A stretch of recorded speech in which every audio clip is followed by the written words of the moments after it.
Hello, everybody. Welcome. My name is Scott Mordell. I'm the CEO of YPO. We're very glad you joined this session. This session is with David Morris, the founder of the HiPER Solutions Group. David and his group, they work on helping executive teams and key executives develop processes to create a transformation. So there's a lot of CEOs in here. There's a lot of leaders in here. There's people that work in organizations in here. So here's what we're going to ask you to do. Check your title at the door. Leave your title aside. Leave the fact that you might own the company aside. Because this is about you, the role you play in your organization and in your team in terms of how your team works, and it's about the rest of the team. And how does one put a team together to actually break through and accomplish incredible things? I've had personal experience with this process, and I can say for me, it's been incredibly insightful personally about what role I play best among my team. And it's also been very helpful for us as an organization and team because we're beginning to assemble ourselves in different ways. So with that, I just want to say that David's going to have a lot to share about the process and what that begins to look like. But hopefully you're here, we're glad you're here, and you get some value out of this. Finally, I just want to say that YPO has been able to arrange for all of you, for attending this session, the chance to do a career view test and process feedback with David. He'll explain that as it comes up, but if you're interested in any of this as you go forward and you want to maybe take it to another level just to begin to learn and see how it works for you, that's open to you free of charge, okay? It's a very, typically it's a very expensive kind of thing, but because of the relationship that we have with David and the HiPER Solutions Group, we've been able to set that up. So with that, I hope you enjoyed the talk. I'd like to bring David up to the stage. Thank you, David. Thank you, Scott.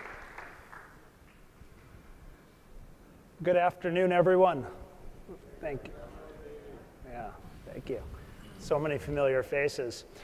So first off, with Scott's offer to experience the Insight tool, this is our QR code, and feel free to send a note along if you're interested in learning more. Today I was invited to talk about a particular type of leader well-suited for transformation. And when I talk about transformation, it's a range of topics. It might be you've just acquired a business and you're trying to integrate that in. It might be a situation where you're being disrupted by a larger organization. It might be a turnaround. But anything except business as usual is what we call transformation. And we're going to talk about a particular type of leader that's well-suited. It's a unconventional type of leader. It's a leader that usually doesn't even have great pedigree. It's a non-obvious type of leader. So today I would like you to take away three things. One is how to identify this type of leader. Who is this leader? Second of all, another type of leader without whom the first one tends not to be successful. Okay, so that's going to be the second character. And finally, how these two leaders together we have found best work together in order to create game change. Before I begin, I want to mention over the last few days as I've been talking with YPOers, I've been hearing a variety of interesting situations. Everything from a leader down in South America, a beverage company, which because of the recession has been hit hard and has private equity behind this, needs to recruit leaders and trying to figure out the right type of leaders. I've spoken with folks in India who are trying to bring companies together, and they've already gone through a couple CEOs. They had to fire a couple times. Another one, a private equity firm came in and forced a COO on them. The COO did not work out well. There are all these situations of trying to choose a particular type of leader, which hopefully this presentation will inform your thinking on as you recruit. Now, what I'm going to do is begin by telling a story about 10 years ago when we started our company. We saw this pattern, and we saw a pattern of a particular type of leader who would go into an organization and make magic happen, but then all of a sudden sort of disappear. They would quit, they would leave. They had very messy backgrounds. They jumped around to different organizations. And we were trying to ultimately understand what this all meant. So I'm going to take you through a little of the progression and then ultimately some data and science behind what we found. Let me begin by asking, within this audience, who here recognizes all 4 of these people? 3,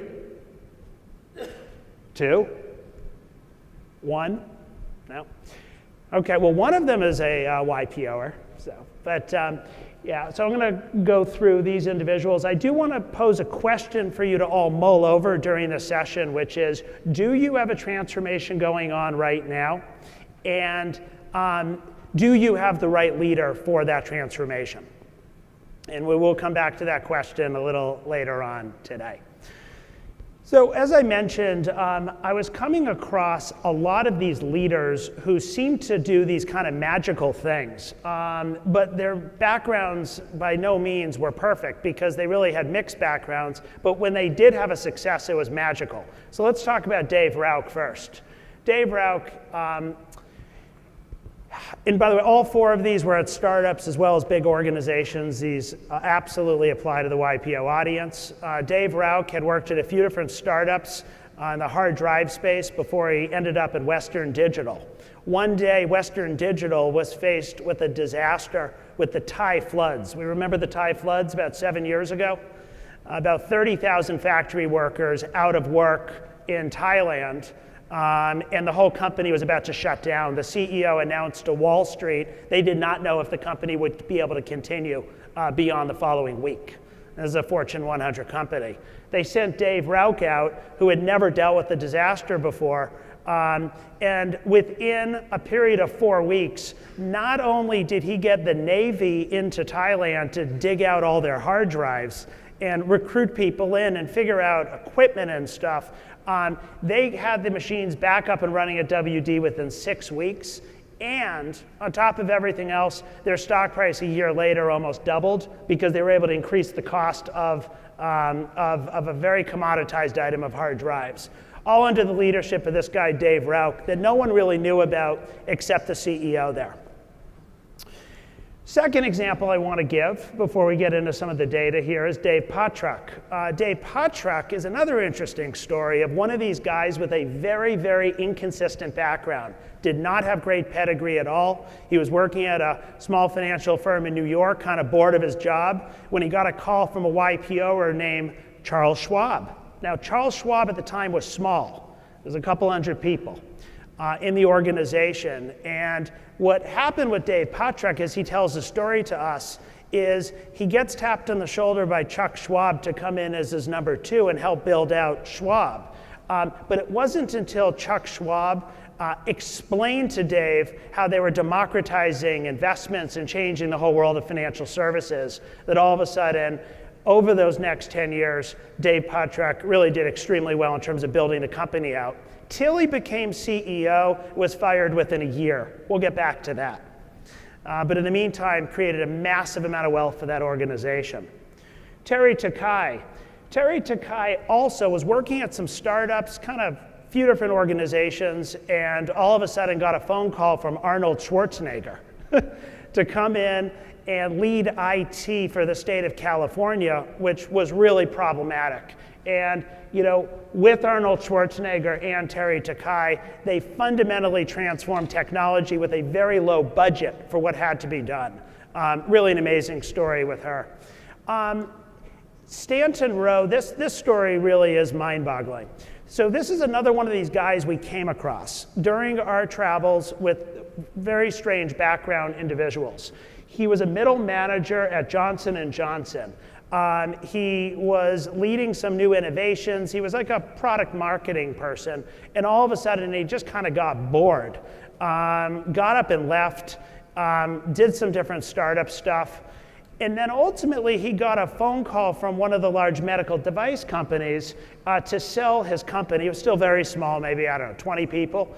Sells it, and he took a low acquisition deal price. lower than some of the other offers he got, because he had an arrangement with the CEO that the CEO would actually let him take this innovation and really have a lot of freedom with what he could do with it within the organization.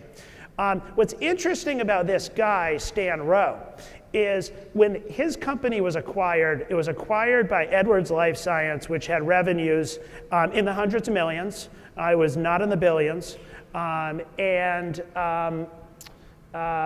When I spoke just recently with the CEO of Johnson & Johnson, who was at J&J when Stan was there, he didn't even know who Stan was. Did not know he was. These people are under the radar. They don't have big brand names. They are not flashy. They don't have social media presence. And this is very much what intrigued us, because they created a lot of wealth. Stanton Rowe, when he joined the organization, was less than $1 billion in market cap. It is about $26 billion in market cap now.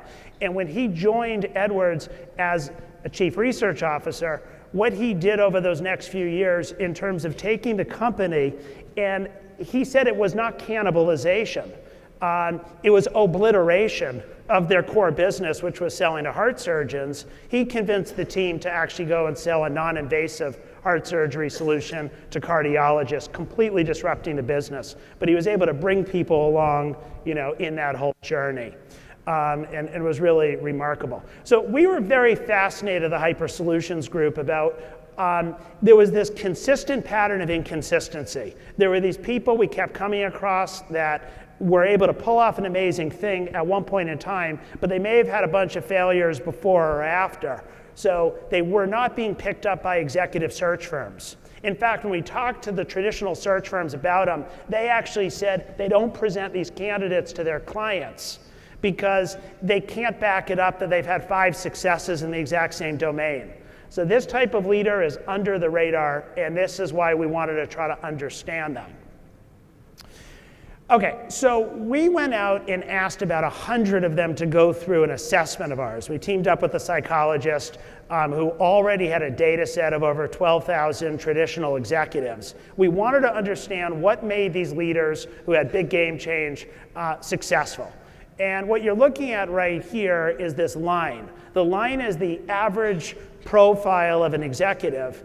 And these 4 things up there, these funny names, are motivations. Expert is really going deep in an area. Linear is about power and control. Spiral is about personal growth and development. Transitory is about a variety of stuff. You get bored unless you're doing a lot of different things. What was remarkable about this group of individuals is that they scored far less on linear than the average, meaning they did not care about title, they didn't care about corner office, they didn't even care about power. What they did care about was adventure, novelty, and newness. And in fact, if you look at their backgrounds, they were sort of scattered. They had a lot of different hobbies outside of work. Dave Rauch likes to do woodworking projects. Stanton has completely unrelated interests. And they also had very, even personal lives. You see, some of them had great relationships, some had multiple divorces. There was just a lot of variety in what was going on in their background on the transitory. So this here supported a lot of what we ultimately came together to introduce this character. This character that we termed the HiPER director is a particular role that we found was clearly important when you have a transformation underway. The 4 qualities, most importantly, like beyond most important, was mission-driven. This mission-driven thing was such a big aha, as opposed to career-driven. These individuals became alive. Okay? Their motivations kicked in and the energy occurred when all of a sudden they were on a mission that really mattered. And that was by far the biggest thing we heard. They were stimulated to make things happen, had a real sense of urgency. Now, what does this sense of urgency mean? Mental breakdowns. Okay, think about your team members that have such a restless spirit to get stuff done. They lose patience with other people. They piss them off. Okay?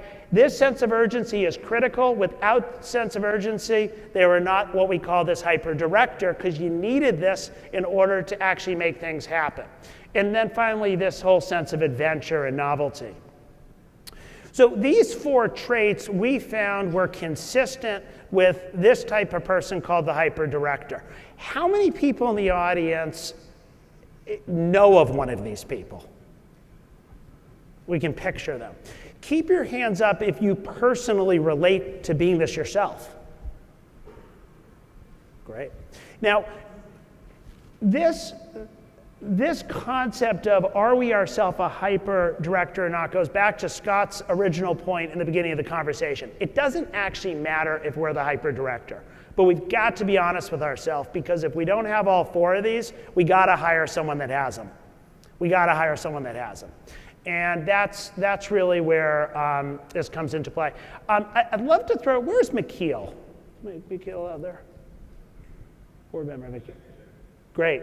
You got a microphone out to McKeel. So we've had the pleasure of working with the board of YPO over the last several months, and we met a lot of different characters. I was having a conversation with McKeel Haggerty the other day. We were going through the presentation.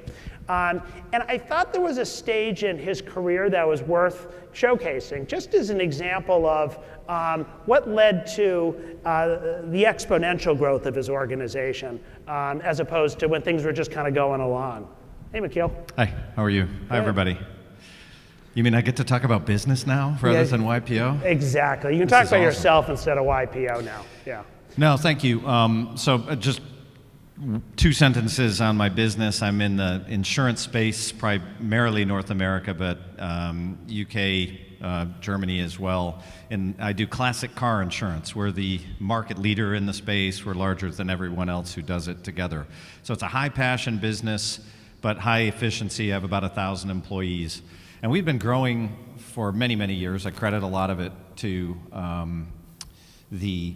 just all the learnings, great stuff that I heard in YPO.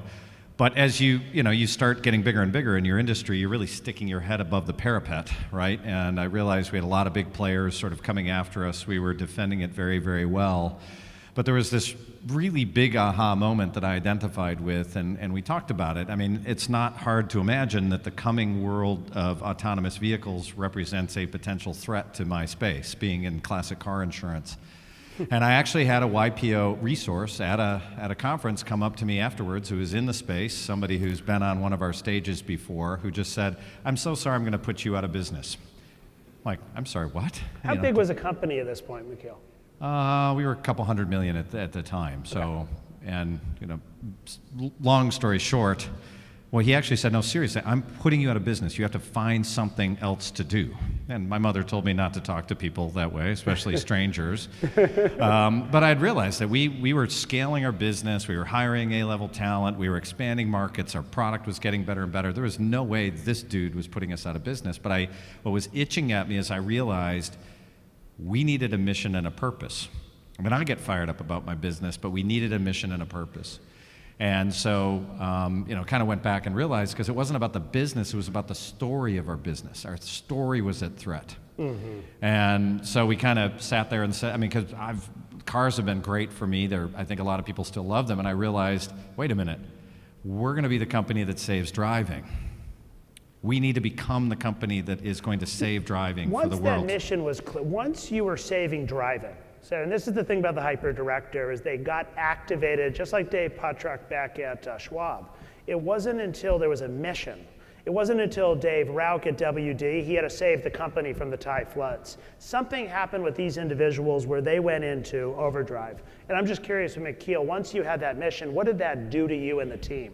Well, it's well, first it scared the crap out of everybody in my office, because they're like, what? It just sounded like it was, oh my gosh, he's gone to one too many YPO conferences, what does he come back with? But it actually really created this, suddenly it galvanized everybody from just being, I think a really high performing team trying to make the business more efficient to really getting into that purpose mode. Yeah. And it's almost doubled our rate of growth. Over the last couple of years, because now they really had that extra set of purpose and mission. And we've actually spun off a lot of some additional nonprofit organizations around the business, and it's just given us, about educating, young people to learn how to drive manual transmissions, giving child safety seats to young people because we're going to save future drivers' lives. I mean, just one thing after another. And these are all projects that my teams are now coming up with because we now have a mission and a purpose. It's just completely reinvigorating, and we're more than double the size. Yeah, now. Thank you very much. Appreciate it. Thank you. Round of applause. Yeah. So McKeel's been through our assessments. We've seen his data. And the reality of the situation is, my hunch here is that with someone like McKeel, classic example of one of these hyperdirectors. They're going along, they're successful, they're doing different things. But the moment that there is a mission that matters to them, they are able to produce results that are just unbelievable. So the hyperdirector, this mission stuff is key. Now, along the way, we started meeting dozens of these hyperdirectors, and something very interesting came about. You probably hear me saying hyperdirector a lot. Okay, these are directors of a production. In every single case, I mean every case, when we probed and said, was there anyone else needed for you to be successful, if they didn't already volunteer that to us up front, what became absolutely clear is there was another hyper that without this second hyper leader, the first one actually was unsuccessful. And with that, I'd like to introduce to you the hyper producer. Now, using the Hollywood analogy here, this here kicks into gear this concept that is a really intriguing one. There is this other leader that tends to be a little bit more of a salesperson. They're good at lining up the funding, they're good at setting general direction, and they tend to be pretty politically savvy. All things that the first hyper director I just talked about tend to lack a little bit. Okay? So this second individual also marshals the air cover. They provide air cover for when the hyper director all of a sudden starts doubting things or runs into issues with others. So we went out and we interviewed a bunch of hyper producers. Now, our research is continuing. We have a lot of data behind this, but this is still a process. And we continue to interview more and more of these hyper producers in particular. We're very intrigued by them. Now, Scott Mordell talked about putting our titles outside the door. As we get back to take-home value for today, it is very important that we are honest with ourselves. Are we the hyper producer or are we the hyper director? I think the majority of the people in this room are going to fit into one of the two. If you don't, it doesn't matter. You can hire both of these. But these are not title specific. This hyper producer, it could be the chairman. It could just as easily be another senior executive role that is providing that hyper director with that partnership. Who here has seen the movie called The Darkest Hour, the Winston Churchill movie? Wow, more than half of the group. So in that case, the hyper producer, which we'll get into, was absolutely King George VI. Okay? And if you think about the role that he played for Winston Churchill, the hyper director in that case, without the hyper producer, the hyper director would not have been successful. So this hyper leadership we talk about is really about a dynamic duo of those two roles. Now, I want to give another just example of a hyper director. If we use the sports analogy, and this applies to all different sports, I just chose one because I'm from Boston, but if we look at the head coach of the Patriots, classic example of a hyper director. Zeroes in on the key objectives, formulates the plan, and takes the vision of the hyper producer and makes it real. These are complicated people. They're out there and they'll essentially do whatever it takes to win. You probably have heard maybe even some of the controversy on how this guy's even pushed some of the rules of football in order to win, with the inflated footballs and all of that stuff. But the hyper director is gonna really push and do what it takes to be successful. This here is the owner of the Patriots. We call him a classic hyper producer. Again, sets the direction, sets an outcome, and employs that hyper director. So if we bring these two together, and this is really the crux of it right here, is this dynamic of the hyper producer and the hyper director. I want to talk a little bit about how these two play off each other, though I want to first poll the audience again, now that we're talking about two characters, who here connects with being more the HiPER producer than the HiPER director? Okay. And HiPER director more than HiPER producer? Great. And who here just needs to go out and hire now a HiPER director? Who's a producer without a HiPER director for their transformation? Okay, great. I'd love to turn to another board member that we've worked with over the last year, Gareth. Gareth Ackerman, if we can get a mic for Gareth.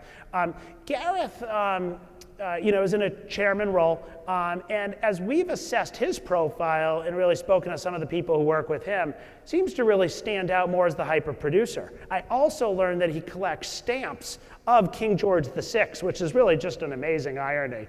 But if we get a mic up to Gareth here, I'd love to just kind of get some perspective of the HiPER producer. Great. Come on up, Gareth. So what is it about the role, Gareth, of HiPER producer that connects with you more than even HiPER director? And when have you been most in the zone as HiPER producer? Thanks for warning me I'm coming up here. Yeah. Ask the question again.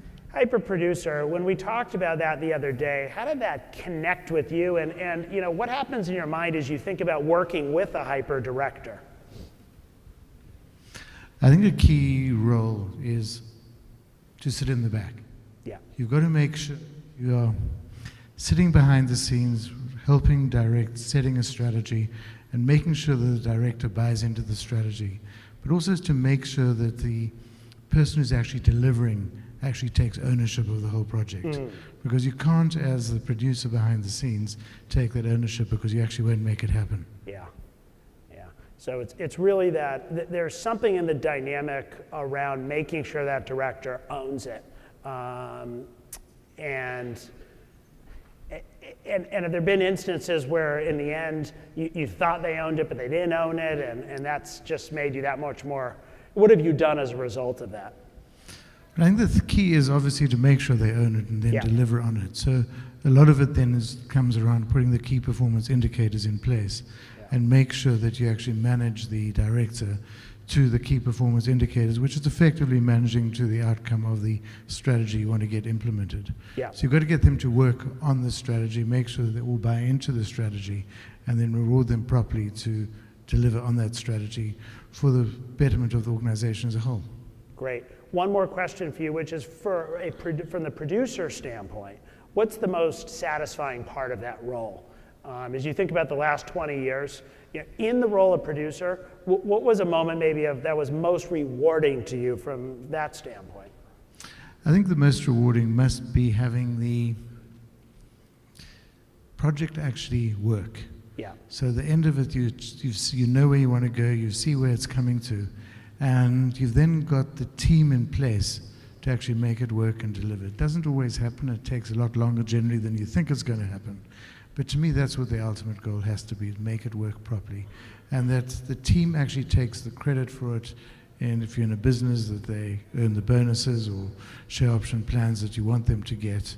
And as a result, for me, the most satisfying thing is when the guys actually get the big checks at the end of the day for having achieved what you actually set them to do. Yeah. Thank you very much, Gareth. Yeah, thank you. Well, since half the audience has seen The Darkest Hour, and who saw the King's Speech, just related to that? Oh, great. Well, that's the example. I mean, you look at the HiPER producer in this case, King George VI. He has to make the decision on who's going to be the director that's going to come in and save the country. He chooses somebody that absolutely meets the profile of the director in Winston Churchill.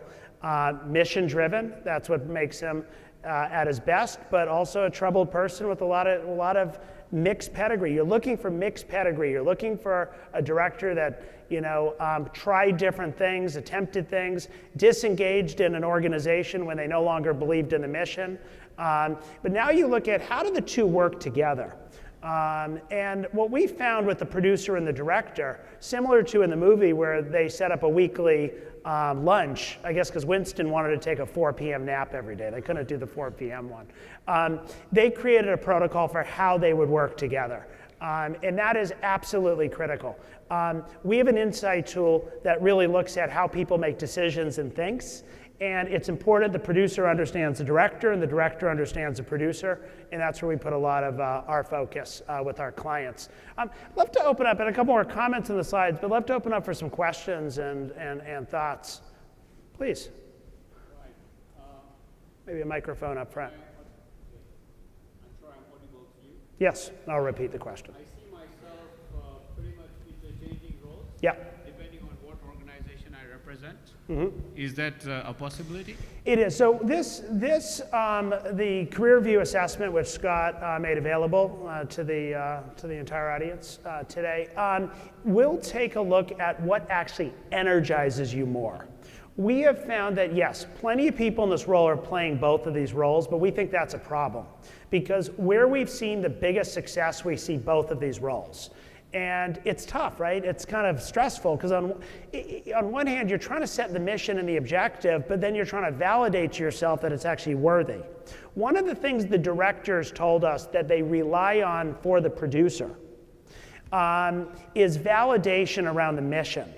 I've heard this even this week, a few instances that directors say there comes a point in time where they really wonder, is this worth it? Does it matter?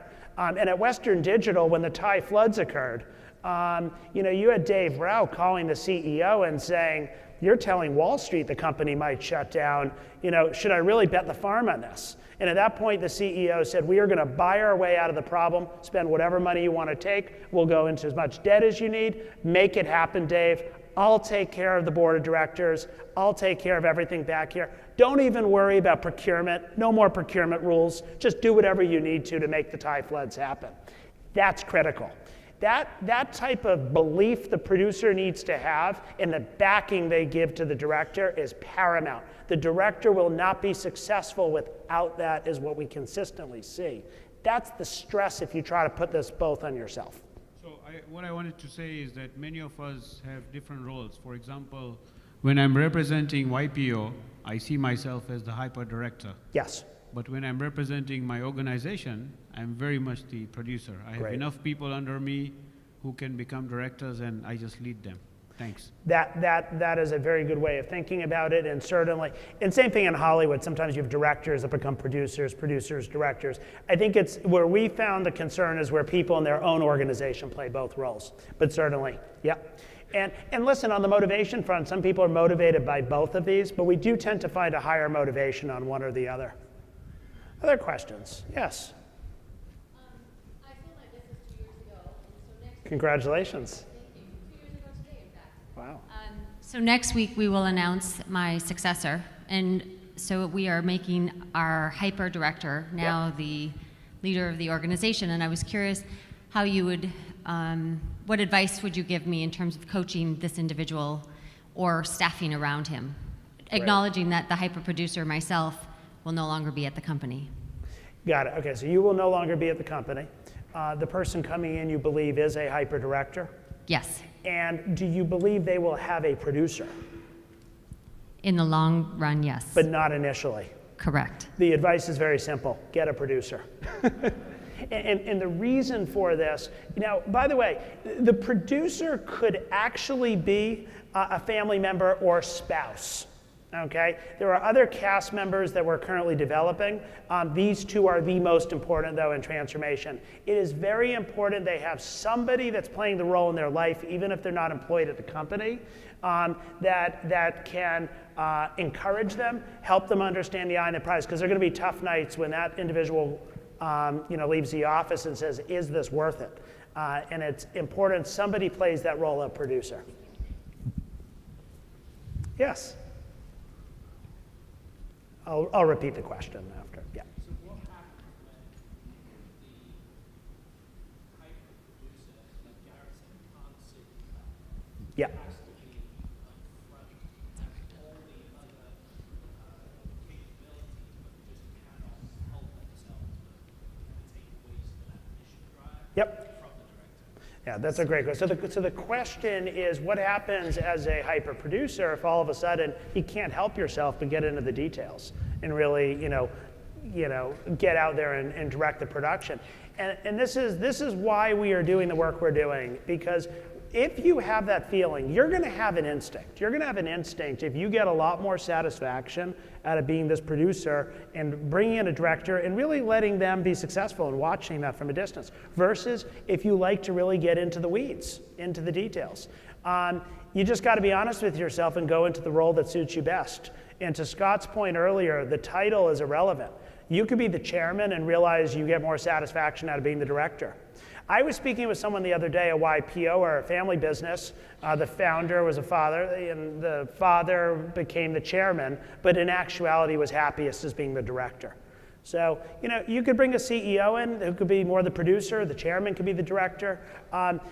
Traditional org charts we find are terrific for incremental progress, but as you think about game change, getting a few of these roles together, far more important. Like the Bain chairman was talking about earlier today, think about your holdings, as a portfolio of different holdings. Each of those holdings can have their own director of the production. Great. Please. Hi.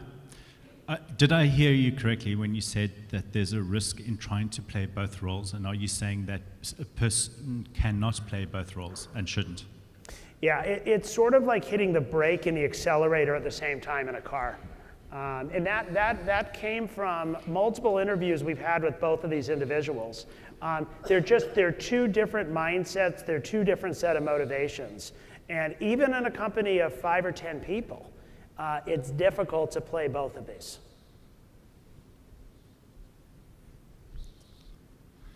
David, could you tell us how we can figure out if we're a producer, director, or what the tools are that you might use or we might use in order to understand? Absolutely. So first off, I saw a lot of people taking pictures of this slide. This is the money slide. I think the best way to do this by far is to get people who know you well, both at home as well as at work, to be able to tell you. The question you have for them, of course, we provide the service as well. We have a special 360 that literally looks at, are you the HiPER or producer, and then how do the two work together? But you can do it yourself. You can go off and just ask people that know you well, where are you most energized? When a crisis occurs, do you like getting somebody there and provide them some support? Do you like being more of a board member type that is encouraging? Or at the end of the day, do you most energized, being out there at battle and bringing those people together? If we go back to that Patriots example, and you think about the owner of the Patriots, and then you think about the head coach, and you think about winning the Super Bowl, they're each going to get a very different type of satisfaction. It's just a question of which of those two are going to be more energizing for you. Yes, whoever has the mic. I've lost track where the mic is. Okay. Yeah, Leon Yakimich, YPO, Hong Kong. A question: would you recommend to have one producer, for example, as the ultimate CEO, and then each division would be headed by a director? Like one producer handling many directors, is it advisable? Absolutely. I think going to the Bain example from this morning, clearly you could have that. Here's the other thing to keep in mind, and if I didn't say it in the beginning, let me reinforce this. This model is really designed for situations of change and transformation. So for business as usual, you actually don't really want either of these people. This is for when there is transformation, a turnaround, a disruption, a new integration you're doing. So for you, the divisions you have that, frankly, are really about just managing more of a steady state situation. The problem is if you bring in this HiPER director who's mission driven and they don't have a mission that's very exciting, they're probably not going to even be that effective. So now I do understand change is the new constant, and almost all of us are being disrupted by something. So there's probably an area of your business that would benefit from the HiPER director, but you don't need to overdo it. Just put it in the areas that really are going through a change. Hi. What's the advice do you have for somebody who's trying to sort of move away from HiPER director to HiPER producer? Is it possible, or are there some sort of advice would you have? And Yeah. second question I have is, can a coach be hyper director for a hyper? Can a coach be a hyper producer for any? For a team? Yeah. For a sports team? Okay, great. Well, the first one in terms of the switch from hyper director to hyper to producer, absolutely there are people making that switch, but I'll tell you, when someone all of a sudden becomes a great hyper producer, it sort of begs the question, how good of a hyper director were they? They really are fundamentally different motivations. Let me get back to this. The producer is going to be more of a salesperson, good at lining up money, good at politicking. Very different than the director of the production that is just all about the mission and not having any bandwidth to even think about their title or raising money or this and that. They're just trying to make things happen with the team. So again, we've seen some good examples. One of the other board members, Patrick Seward, because of the Hong Kong example, clearly he went from an operations role to, into private equity now, and, does seem to really enjoy more of that producer role. Yes? Yeah, hi. Got a quick question here on culture and diversity. I mean, does it work in different countries the same way that you've seen, or do you? And then also, if you have diversity, today is International Women's Day, so does it add any impact to it? Yeah, great. So I think on the diversity front, we on our data set, we're seeing just as much of a split of hyper producers and hyper directors that are female. I mean, this gets down to what motivates someone, what energizes them, and certainly applies to both. In the first question? Country differences. In terms of country differences, not really. We have this other model that takes a look at how people present themselves in public called role style versus operating style, which is how they make decisions and how they think. And we do find in that case, people come across personality-wise different cultures, but we do find from a motivational standpoint, which is really what we're looking at here, it's just as diverse all over the place. Yes?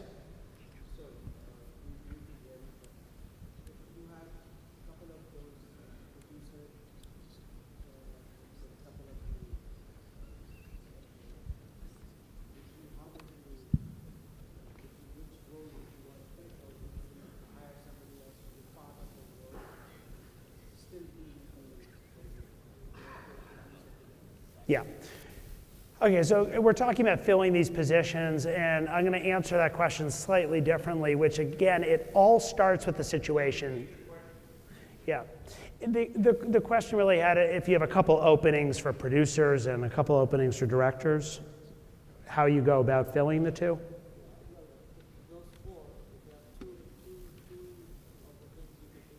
Yeah.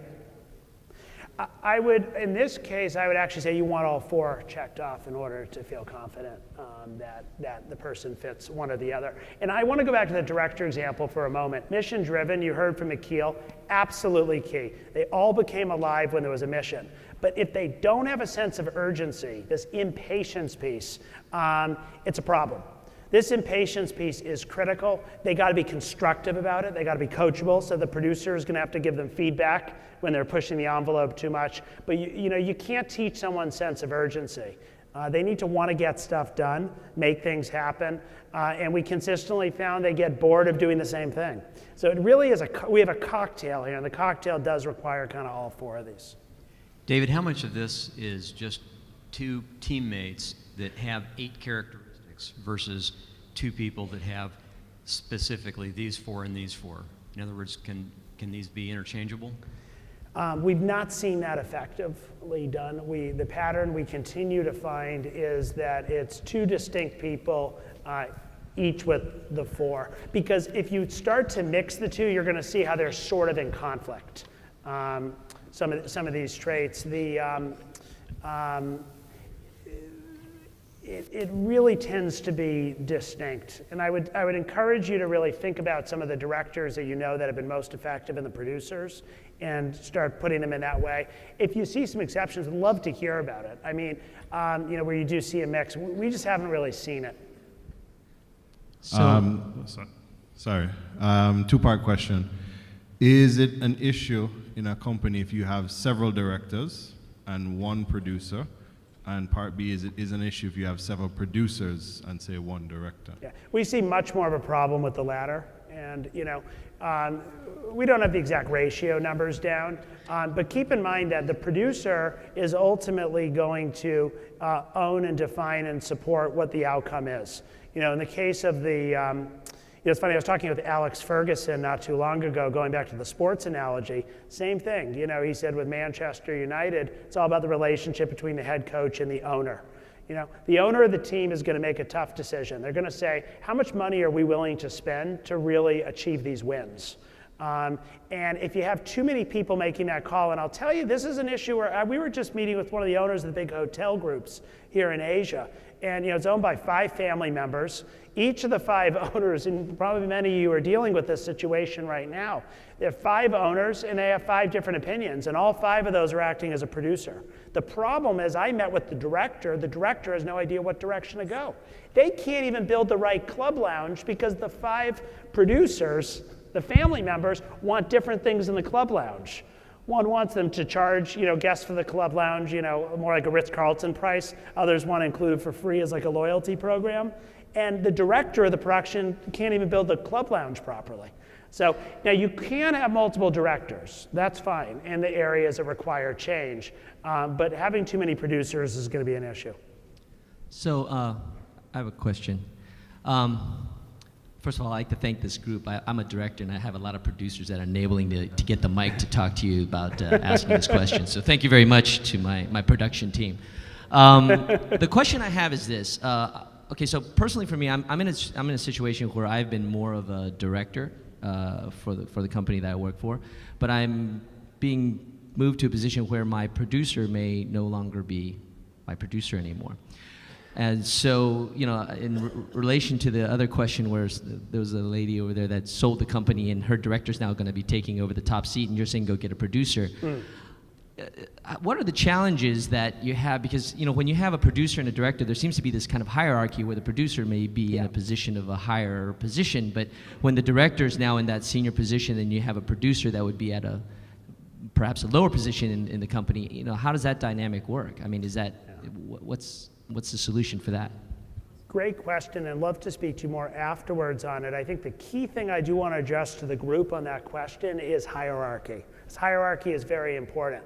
Going back to the darkest hour with Winston Churchill and George VI, where was the hierarchy? Well, yeah, King George VI is higher, but the reality is they're going to win or lose together.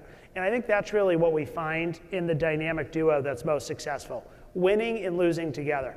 I was speaking with a client, colleague Sarah's here as well, we were speaking to him, I think 6 a.m. the other day from here back to the US.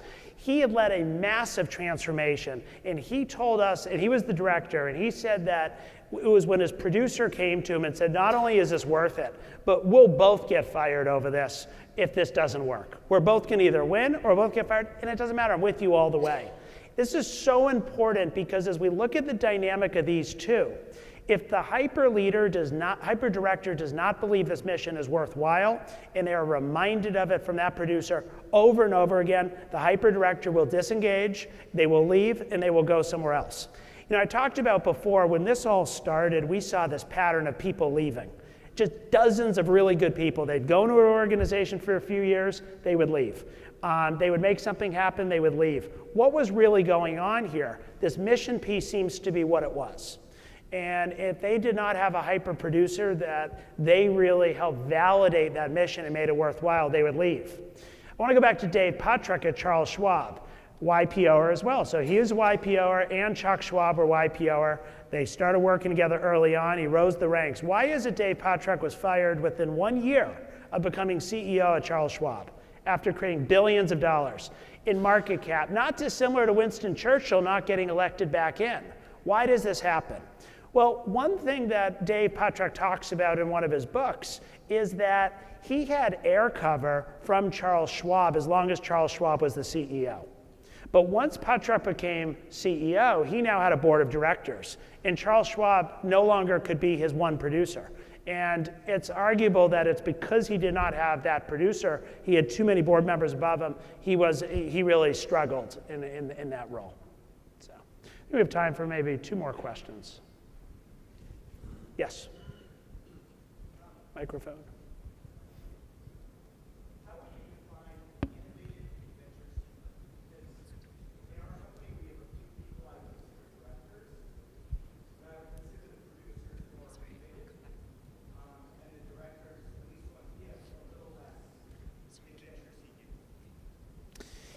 Okay, so the producers you think are a little more innovative in your case? Yes. And I think yeah. our directors they played a little bit more safe. Yeah. They make sure that if we have these ideas that are pretty risky, they want to, at least for me, they want to keep me in line and sometimes save me from myself. Yeah.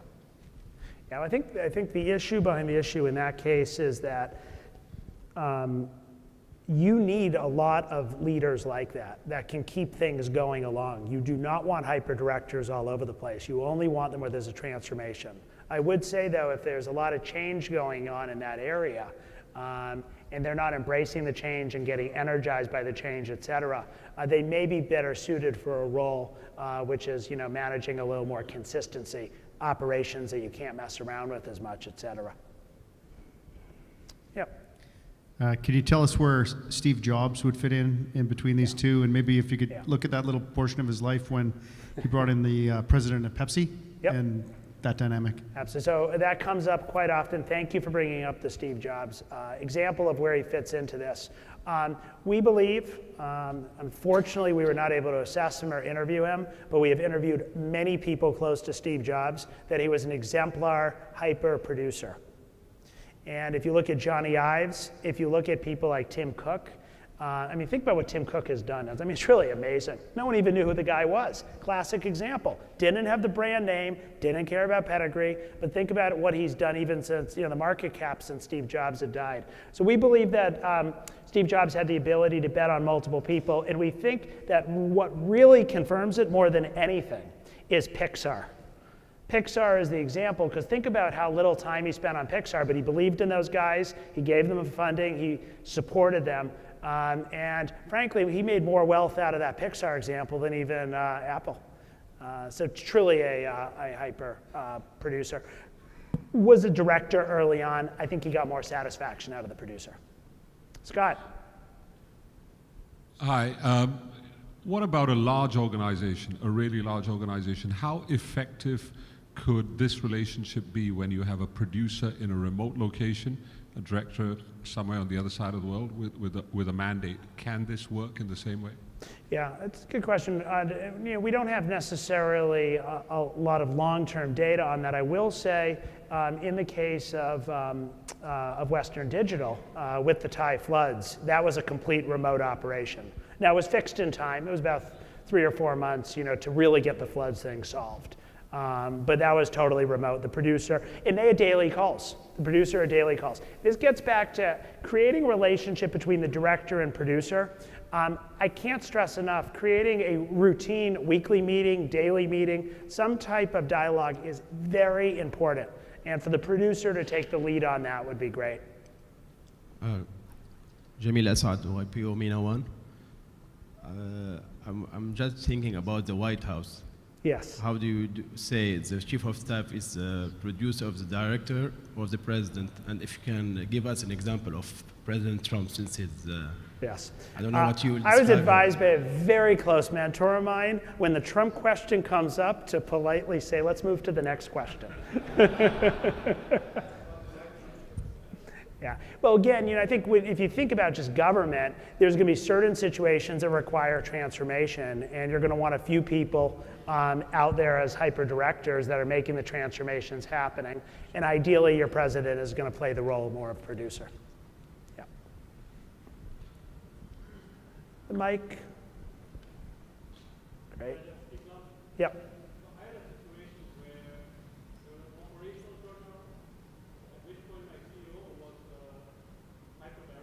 Yes.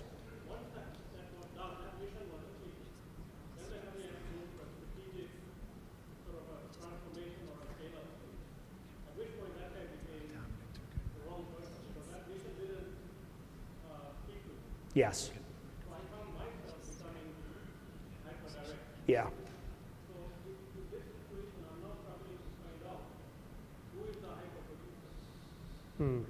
So are you currently playing the role of HiPER director, or this was in the past? I think I am, at the moment, kind of mixed between the two. Yep. Because the mission changed, yeah.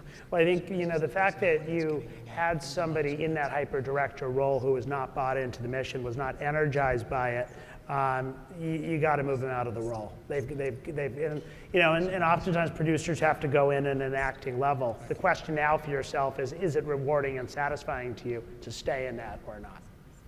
Yeah. Scott? About time to wrap up. Yeah, I think we got about a minute and a half. Do we have maybe we'll leave it to you to help close this up.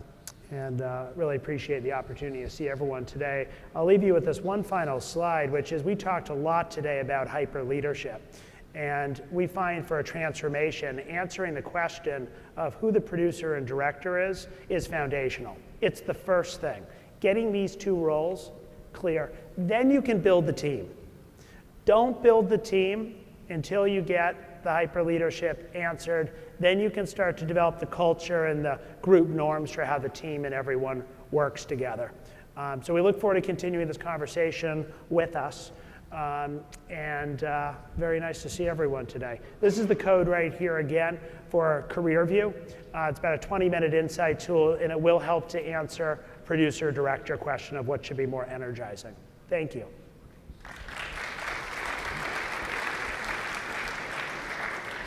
Thank you, David, and thank you, everybody. I think that famous director Thomas Edison said, the value of an idea lies in the using of it. So here at the Edge, there's going to be all sorts of ideas. Maybe the ideas in this session are things that you can actually put to work and you're interested in pursuing as you go further. But thank you very much for attending. David, I'd like to, on behalf of YPO, share this with you. We appreciate you. Thank you, Scott.